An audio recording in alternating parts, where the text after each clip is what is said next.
Okay, thank you very much, dear colleagues. I would like to give a kind of review of 5 years experience with the femtosecond laser treatment of presbyopia corneal steepening procedure. These are the financial disclosures for our research center for the last 2 years. The procedure I want to focus on is the intracorneal procedure, which is a femtosecond laser-based presbyopia correction. What we do there is we cut 5 intrastromal consecutive rings, and they lead to a central steepening of the cornea here at the central part, and that improves near visual acuity. The question is, where are the limitations of this procedure? And we have performed several studies, and I want to focus on that in the next minutes. The first procedure overall was performed by Lewis in Bogota 2007, and he published his results shortly later and presented this procedure first time at the Hawaiian meeting. What he found was that there was a significant gain in near as well as intermediate visual acuity, and that the uncorrected distance visual acuity was affected by a mild myopic shift of about half a diopter. These are the typical findings. Post-operatively, you have those rings expanded by the gas, which occurs during the femto procedure, and then later on it's almost hard to detect that anything has been done to the cornea. Here in this difference map calculation, you see the effect of the procedure. It's between 1 and 1.5 diopters of central corneal steepening. And our first results were published in 2009, where we found that a mean gain of about 4 lines of near visual acuity was achievable with this procedure. And at the same time, we also found that the treated eye had a loss of best corrected distance visual acuity in some cases. Here, this chart shows you the near visual acuity gain over time, up to 2025 near visual acuity, and of course with the statistical significance. The mean gain was between 4 and 5 lines with uncorrected or distance-corrected near visual acuity. For the distance, over time we have stable outcomes, which is good, and you see that here with this line. At the very beginning we have a slight decrease, but still we are at a very high level with 0.0 logMAR. Objective automatic refraction was the question, is that doable if you perform these cuts in the cornea, where there is no fibrosis, but still something has been done to the cornea, and we looked at that and the objective measurements were reliable, so there's no problem. What could be a problem with all of these corneal procedures later on, and we have here this age group, they develop a cataract early on, and soon after the procedure, I want to say. And what we did was, first of all, a theoretical approach where we compared the clinical history method to the IOL master measurements after intracore. And when we did that, we found that there's no difference. So that means you do not need an adjusting factor for your IOL master calculation. You can just do a normal IOL master and use that data. This is precise enough.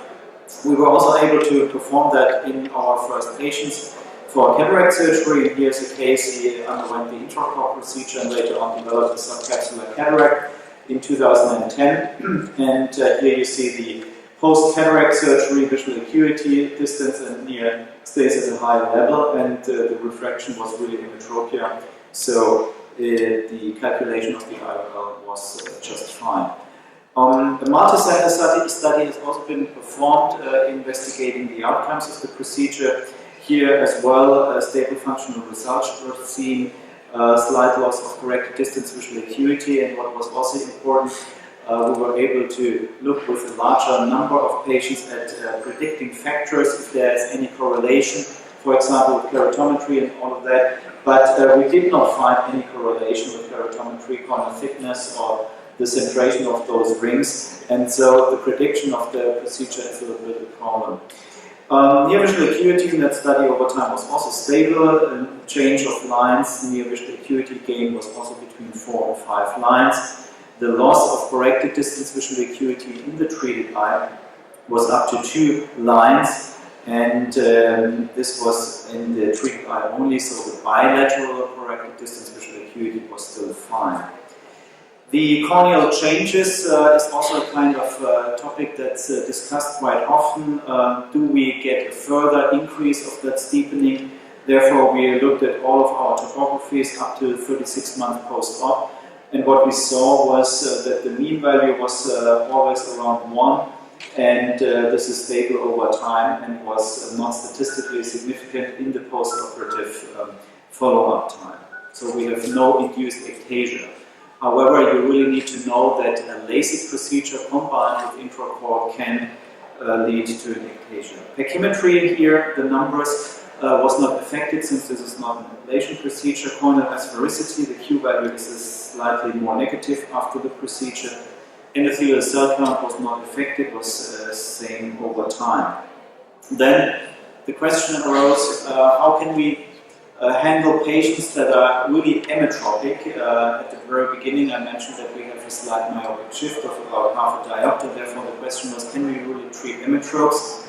And we performed here also an ethics committee approved study where we combine the normal intracorp 5-ring procedure that is shown here with intrastromal radial cuts. This is different to the RK procedures because these cuts, and they start here, you see the first one, altogether 8 here in the mid-periphery, and these cuts are totally intrastromal, so you don't dissect garments or the epithelium, and they prevent this slight myopic shift that we typically normally see with just those 5 rings. This is the post-operative finding here, retroillumination 12 months post-operatively. The visual acuities, the graphs are similar to those with the normal procedure, distance here on this one. But the topography shows you the effect. First of all, in the center part you have the steepening, and here in the periphery you have this flattening of the cornea, and by that we avoid the myopic shift. Contrast and glare sensitivity was also tested with the mesotest device from Oculus, and what we found there is, and this is a thing that we see with many presbyopia procedures, a loss of 1 to 3 contrast levels without glare and with glare. So the recommendation is really to be cautious with patients who require a good contrast sensitivity, for example, truck drivers or taxi drivers at night.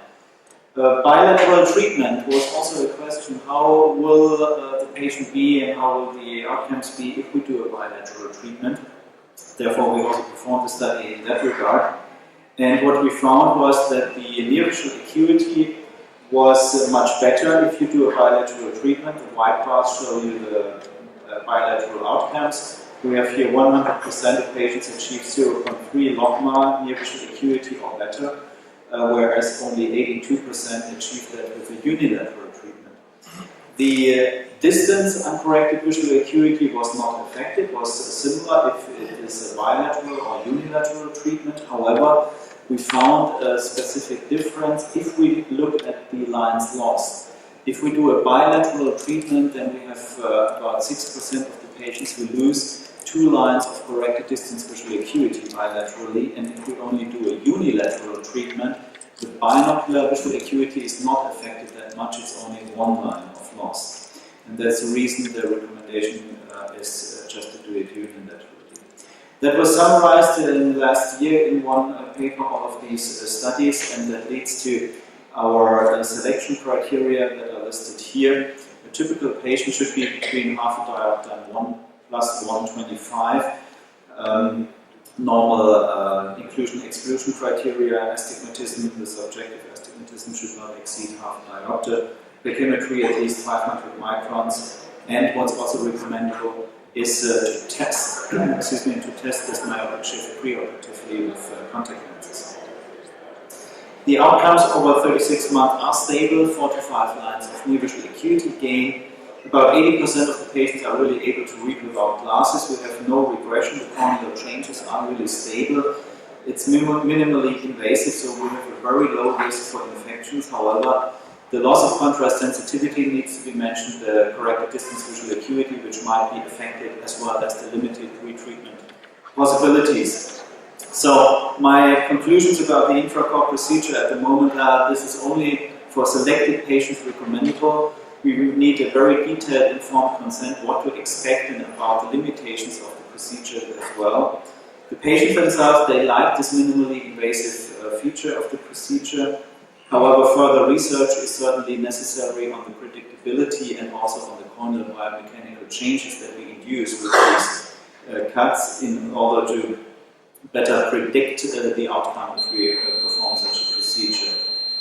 And to end the presentation and also as a kind of outlook for the future, I think with femtosecond lasers being introduced in cataract surgery, intrastromal treatments might be an interesting option to combine with these treatments. It would be possible maybe to do an intrastromal astigmatic correction and things like that, especially if we have the OCT technology available. So it will be interesting how these procedures develop and how we can use them in the future. Thank you very much. Thank you very much, Mike. Any question in the audience? Yes, please. There's two questions. First question, how many ectasias you have seen? Second question, how deep in the cornea are you going with the shot? What are the rest? Second question first. We are about 100 microns below the epithelium and 100 microns from the endothelium side. So it's in the central, let's say, 250 to 300 micron part of the cornea. Ectasia has been reported, especially if you combine it with a LASIK procedure or if you do intracore after LASIK. So this is not recommendable because you have perpendicular cuts, the LASIK flap and these ring cuts, and this really leads to an ectasia. From our cases, I personally have not seen a development of ectasia. However, we have seen cases where the steepening was much higher than we expected it to be. So we had up to 3 diopters of corneal steepening measured. We measured that over time and it was stable. So in that regard, I think, of course, we have patients who have a problem with ectasia or can develop ectasia, so we need all of the pre-op testing that we have anyway with the LASIK procedures. Did you remember when you have a pseudofactor after cataract? Did you still have a pseudoaccumulation? Yeah, after cataract surgery, the procedure still worked, and in the meantime, I have also performed a multifocal lens implantation in a patient who underwent the intracore procedure. The problem with him was we did a unilateral intracore, the fellow eye developed cataract, he wanted a multifocal lens there, and then the intracore eye developed cataract, and then the question was what to do. And he really insisted to have a multifocal lens, and we told him we are not sure about the effect multifocal in combination with the steepening, and it worked. And I think also it's a kind of a personality thing of the patient as well as with many of those procedures. Yes, please. Johan.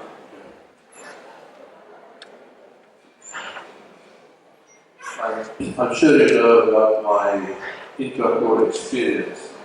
And I did a number of eyes, not many, and then one eye developed 5 white rings where we did the intracore.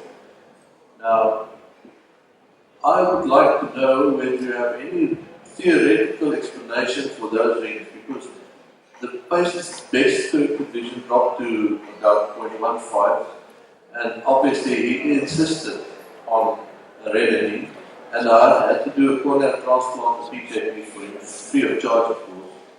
And then after he recovered from the PKP, we did LASIK, and he's now back to 6/6 unaided vision.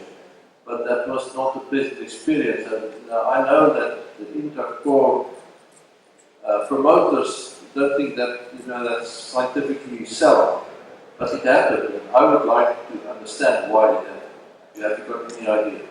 Well, as you say, things can happen. I can just show you what we found in the studies, and we have seen slight fibrosis, but not that severe that the visual acuity drops that dramatically.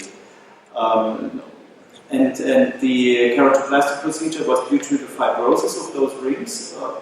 Okay, well that's quite very severe. I mean, sometimes you can detect those rings, but not in that regard what you mentioned. I haven't seen that. What we typically do is we do steroids for 1 week, and that's all.